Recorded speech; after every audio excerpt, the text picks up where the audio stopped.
Eccola, la Fiat 500. Piccola grande vettura. Era il felice slogan della Topolino nel 36. Più che mai valido oggi per la nuova 500. Si chiama 500 ma è macchina nuovissima, moderna, come concezione e come costruzione. Ciao ragazzi, cosa ce l'abbiamo di qua? Abbiamo 500 elettrica. Mi sono molto appassionato di questa macchina, così appassionato che l'ho preso in noleggio quando avevo la serata romantica con mia moglie. Quindi l'ho preso solo per una serata per andare al teatro alla Scala per vedere Turandot. Secondo me è molto molto bella. Okay, maybe enough of the Italian, but that was my past. We lived there for 4 years, and let's face it, this car, this 500 really saved the brand. Because let's face it, nobody wanted the Fiat before the era of Sergio Marchionne. But when it came out, it was so spectacularly successful that across Europe, across many little towns where you need a nimble little city car, people loved it so much. And not just for the style, although I find the style really, really good. Like I just said, I had to take it for a rent to get for a romantic getaway with my wife. In fact, when I'm, for example, in the Dolomites and I'm flying there and I need to take a car, my preference is always Abarth 595 Turismo. It's really nice. But now the future is electric. So how important is this car for the Fiat? I think it's so important that it's almost as important as the first one. Who knows what are we going to be driving in 4 years, and whether this one is good or not will actually make or break the brand again. But let's take a look. I mean, guys, look at it. Che carina, che bellezza. It's a little bit bigger car than the normal 500. This version doesn't have any special wheels. So it actually is pretty similar, but a little bit wider, a little bit bigger.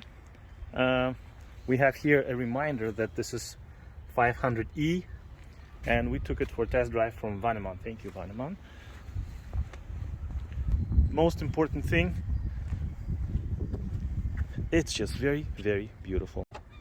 The doors, I think, are electric actually, because I feel that there's a knob here that opens it electrically. In fact, inside, just like with Tesla, you get the electric opening of the door. What is it under the bonnet actually?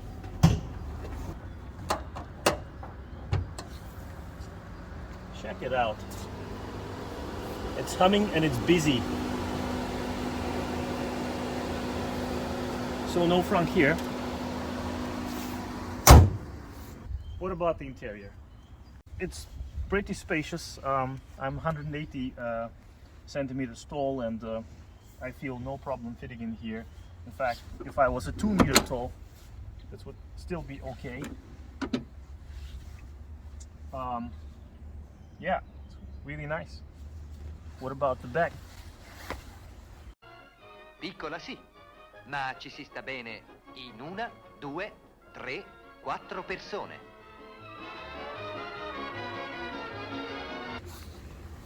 Now, here we have a problem. Somehow it doesn't open automatically with this one knob. So normally you would expect that it will slide ahead, but it doesn't. Let's take a look. Now,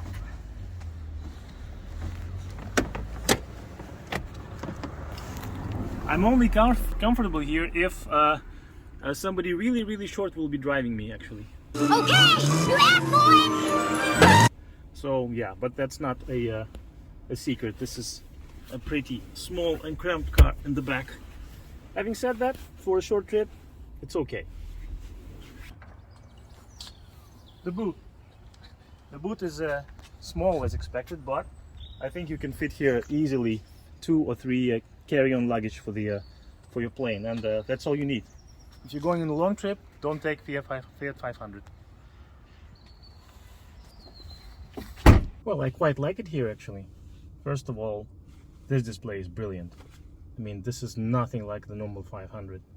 It's a much more modern interior. They really revamped it, and I love it. This one is nice. We have here navigation, speed, range, battery, time, all the required readings. And this display is just brilliant. The resolution is quite good, quite high resolution, I have to say. The display is quite responsive.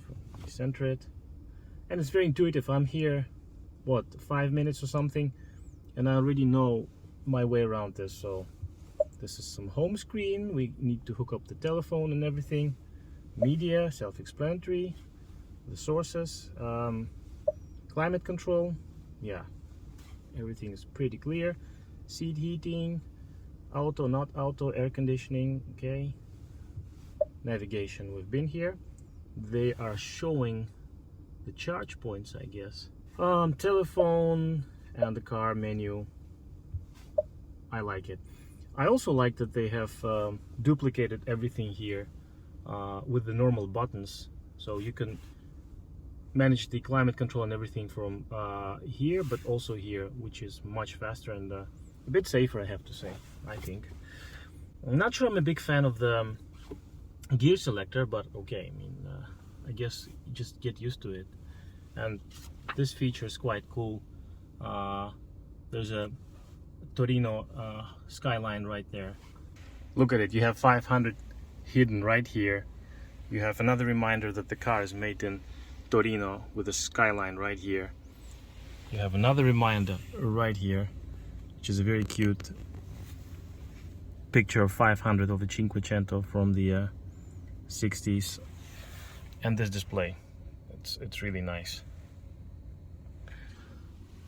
Allora, proviamo come si guida questa versione elettrica di 500, come è capace.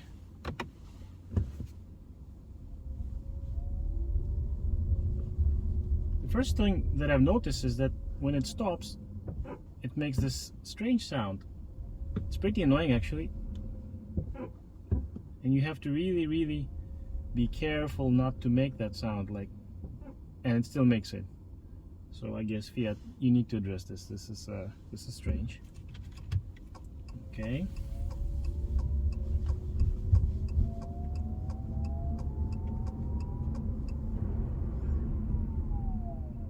Try again. Yeah, it makes it.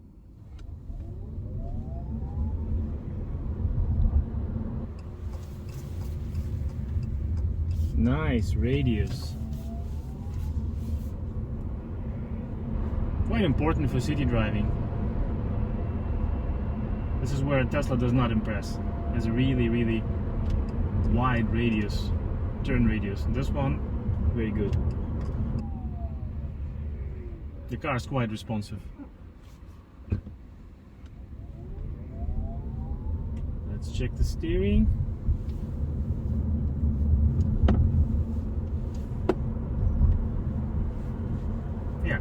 It's not as sharp as Tesla, but very acceptable, especially if you compare it to normal 500.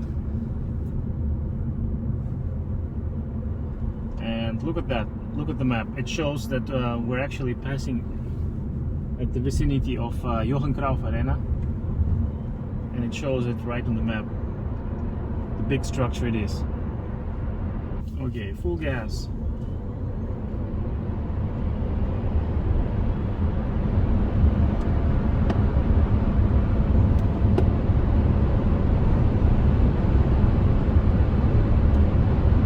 Not bad. Is it noisy? I don't think it's noisier than Tesla 3 actually. And it definitely feels much better in the turn than the normal 500, I guess, for the same simple reason that the battery pack is down below the floor and keeps the center of gravity so low.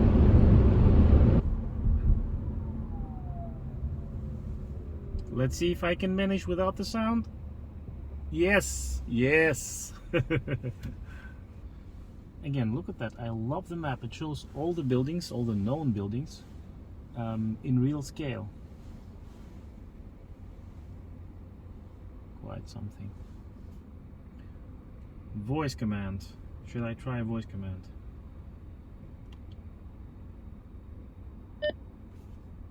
Navigate home. Sorry? Aha, I should be using Dutch. Geannuleerd. Navigatie thuis. Zou u dat kunnen herhalen? Navigatie thuis. Waar kan ik u mee helpen? Ik kan helpen met navigatie, telefoon, zendbericht, muziek, radio, klimaatregeling. Okay, forget it. Geannuleerd. It's funny to speak with the Italian car in Dutch, but let's face it, the brand is really popular in the Netherlands.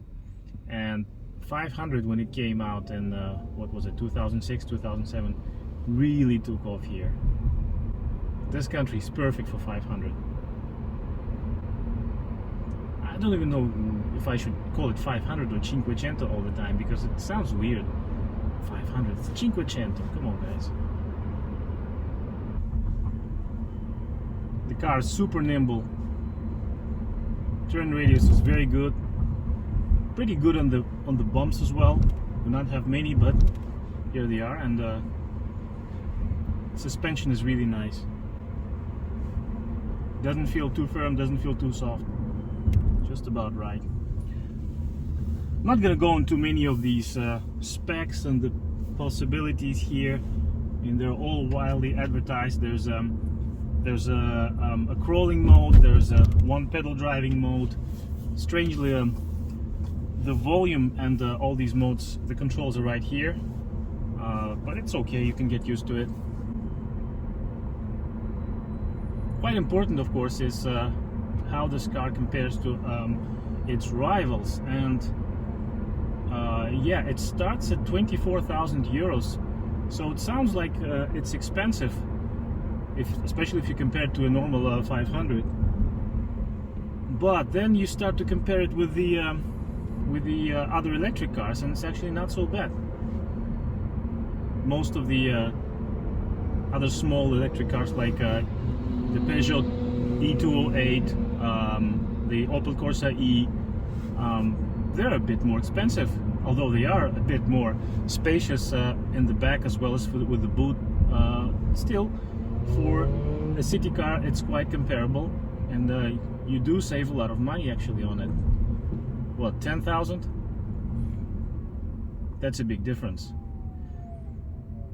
And then what do we have? We have two cute cars. We have Mini E and Fiat 500 electric, and they don't even compare in terms of range, which is quite important, right?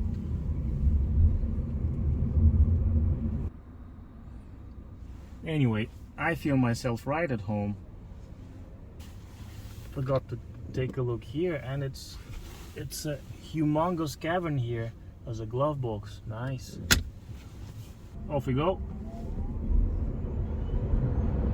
Nice. What's important for the city driving? Not 0 to 100. 0 to 50, that's what's important. Because in theory, you shouldn't go any faster. And this car does it. Whatever. Yee-hee!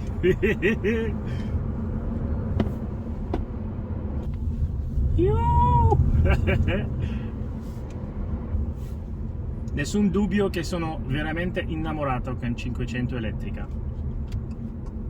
È così.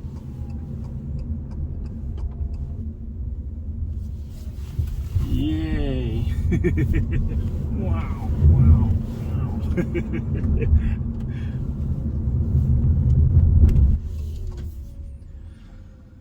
Well guys, that's it. Press P. I love it. Sono innamorato. So, would I buy this car? I think assolutamente. I love the looks. I love the way it drives. It has a very good range, 250 kilometers, so for a city car, more than enough. Obviously, you're not going to go on any long trip with it, but it's okay. You can leave it at home and take a train or something, or take another car. Very good interior, really stylish. Almost all the boxes ticked, except for perhaps that annoying squeaky sound that it makes when it stops at the traffic light. But you can probably either get used to it or learn how to drive without it. I don't know. Alla fine, molto bella macchina, consigliatissima. La 500 è tecnicamente modernissima, economica e maneggevole. Queste le doti che vi faranno entusiasti della Fiat 500.